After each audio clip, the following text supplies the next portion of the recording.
I love doing the talk because I have to do the work. If I'm not doing the work, I'm getting up here and just speaking. And I don't want to do that. I take this very seriously. And this one started out real easy. I knew what the talk was going to be about, and I had an idea, and I started thinking about it and working with it, and it just wasn't working. I almost changed it at one point because I couldn't connect it. I couldn't make it make sense. I knew what I wanted to say, but I couldn't find a thread. I couldn't find the thing that I really wanted to say. And this morning, I had one of the most profound experiences of my entire life. From doing this, from doing the work. And all along, the guidance was, do this talk. You know, like I said, I almost said, no, I'm going to change it. Trust me, there's 1,000 things I can talk about. But I got the divine guidance that says, do this talk. So there's this show, and I don't know if you've seen it, and if you haven't seen it, watch it. Get Apple TV just long enough to watch these 3 seasons. It's called Ted Lasso, and it's brilliant. It is the best show I've ever seen on TV, bar none. And there's one scene, I'm not going to explain the whole scene, but I want you to go to YouTube and in the search bar push Ted Lasso dart scene. It is brilliant. So my talk inspiration came from that scene. And in the scene, he says this. Guys have been misunderstanding me my entire life. Underestimating me my entire life. And for years, I didn't understand why. It used to really bother me. But one day, I was driving my little boy to school, and I saw this quote printed up on the wall there. And it said, "Be curious, not judgmental." And I liked that. So I got back in my car, and I'm driving to work, and all of a sudden it hits me. All them fellas that used to belittle me, not a single one of them was curious. They thought they had everything figured out, so they judged everything and everyone. And I realized that they're underestimating me. Who I was had nothing to do with it. Because the judgment comes from this earth. It comes from a lot of things. But it's not of the divine. Curiosity is of the divine. Because we're curious. We're not saying this is right, that's wrong. There's curiosity. We're open to the divine inspiration. Dennis Merritt Jones, brilliant book. I've got like 5 of his books. Read them. They are science of mind in today's language. They're extraordinary. And he says in here,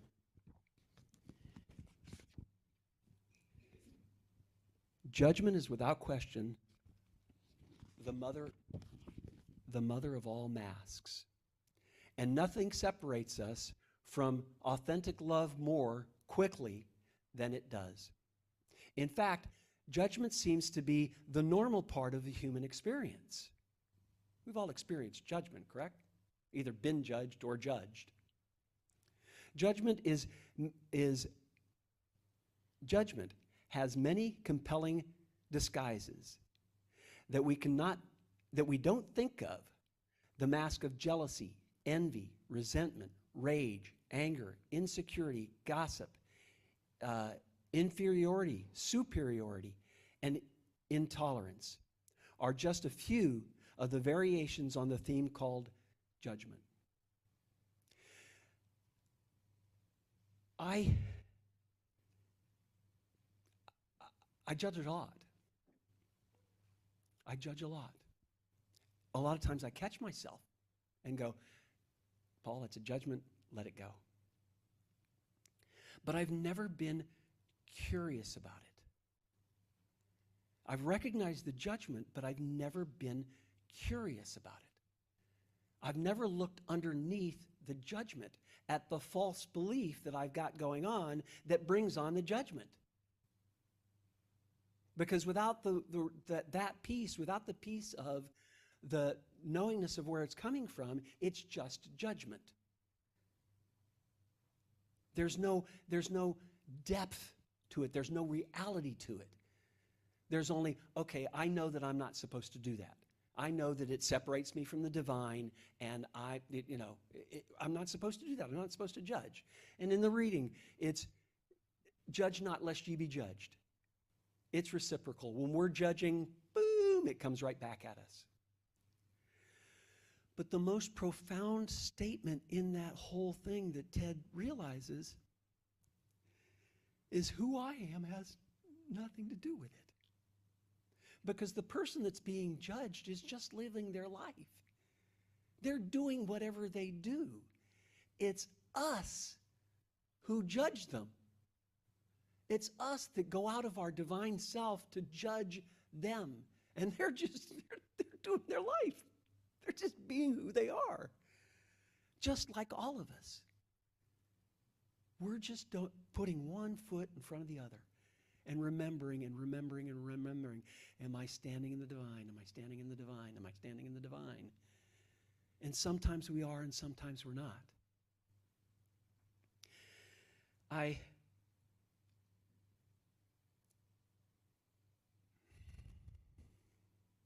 This one, I thought about this, and I had this before, but I caught the realization from it. And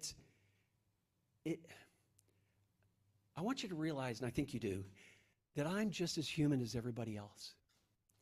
And I'm telling on myself, and I'm being real vulnerable here. And I was in the grocery store, and in ShopRite, there's a line to get to the self-serve, to the self-checkout. And there's a woman standing there that's directing traffic and telling people, no, the line's over there, and you can go here, and you go there, and all this. I'm in a hurry like I almost always am. And I'm in line. There's lights. Turns green when somebody's finished. Somebody's finished, walk up, ready to do my thing, and this woman is standing there. She's checked out, and now she's putting her groceries away. And it's...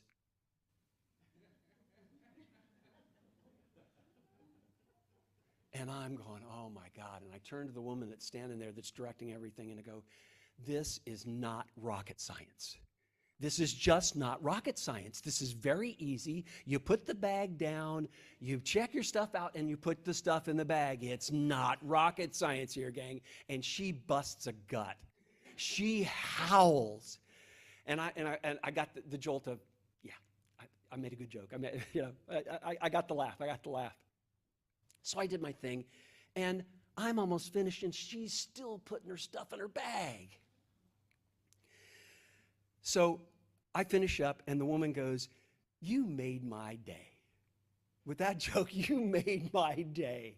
And I walked out, and when I started doing this talk about judgment, and was I judging her? Oh, yeah. But it didn't seem, in the time, it didn't seem like judgment. Normally, I can see it like, okay, all right, no, don't go there. But this one I didn't even see as judgment. In my mind, it was a little bit of joke, which is a load of. But when I started doing this talk, I was grappling with judgment and questioning. Curiosity. And this morning, I was having a tough time putting it all together last night. And I finally went, go to bed. God'll help you out. God will make sense of it. I woke up in the morning, and I started thinking about the talk. And I thought about that incident. because I knew I was going to use it in the talk.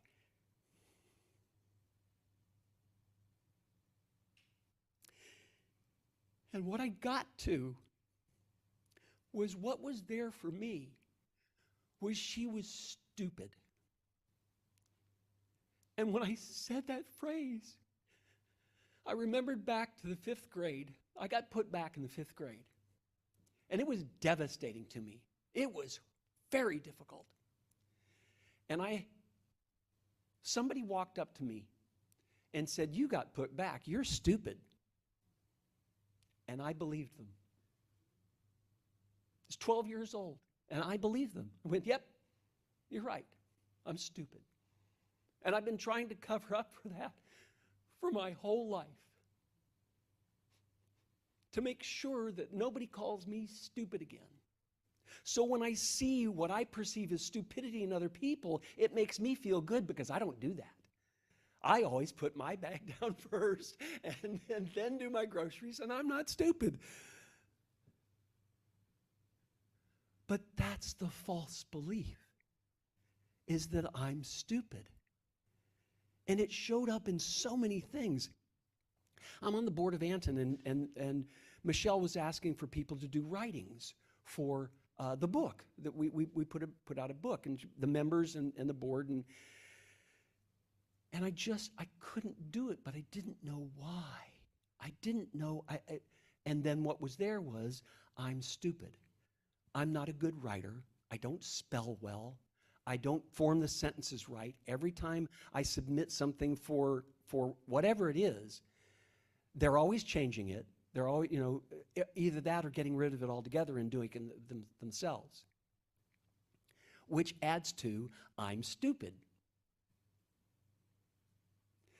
So up until now, I haven't been able to do anything with that. I had a good cry this morning. It felt good to release, I'm stupid, or at least that part of it. It felt great. But that's what we do. Not only do we judge out there, but we judge ourselves. And we are much more harsh on ourselves than we are out there. We judge ourselves mercilessly. And then it shows up in our lives because we're judging ourselves for it. Somebody is judgmental of us, and we're right there with them. We don't want to be. We're not conscious of it. But right there, it's like, yeah, you're right. Yet we disguise it with anger, and you shouldn't have said that, and you're this, and you're that. But many times what's right there is, yep, I agree with you. And that's what's making us mad. Is that we're agreeing with their judgment about us. And if we're curious, then we can go, wait a minute. Who I am has nothing to do with it. If we're curious, why did I feel that? What's going on inside of me that has me feel that? And it works both ways, whether we're judging or being judged. The curiosity is our divine inspiration. What's going on for me that hurt me? Because if I hadn't been curious, I wouldn't have gotten to, I think I'm stupid. Now I can do something with it. There's a lot of work to be done with it because I've been carrying that for a long time. But now I've brought it from back here to go, oh. And it showed up everywhere in my life for me to look at it, for me to recognize it. It wasn't a punishment from God. It was God going, wake up. Hey, here you go. Here's this person to help you out. And here's this person to help you out. And to me, it was condemnation and judgment. To the divine, it was, hey, look, I'm showing you something that's right here. Here's something. Here's the mirror for you. Here's the mirror. It's not a bad thing. I love you beyond measure. But here you're missing this.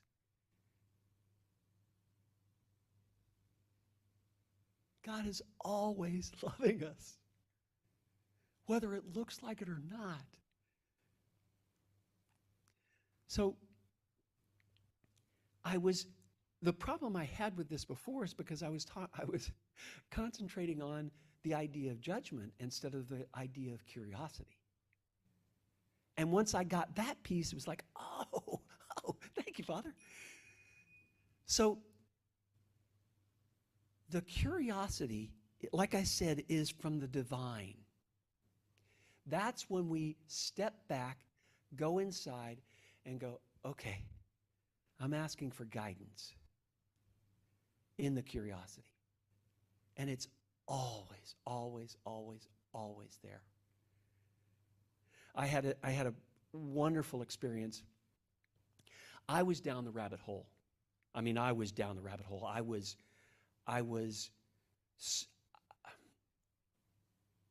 so overwhelmed and scared that I was paralyzed. And at that moment, I did not know what to do.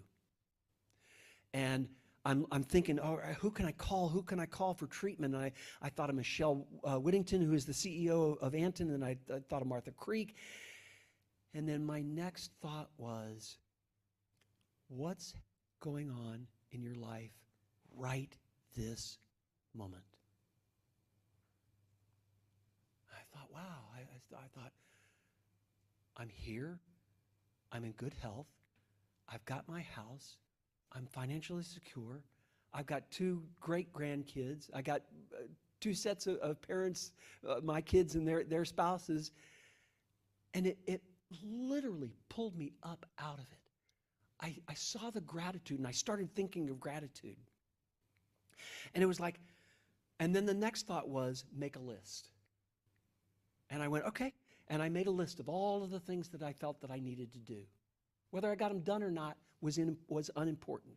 I went, okay, that was the divine guidance. Make a list. And then I started doing those things. I started doing each of the things.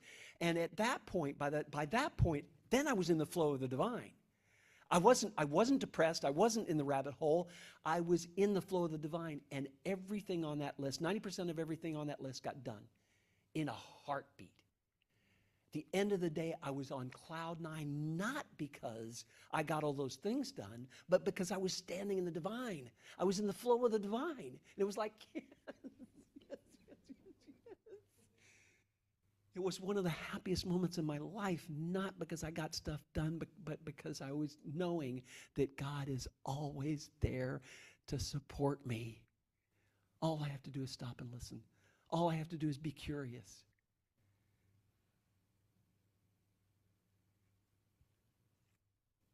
Be curious, not judgmental. I love you all.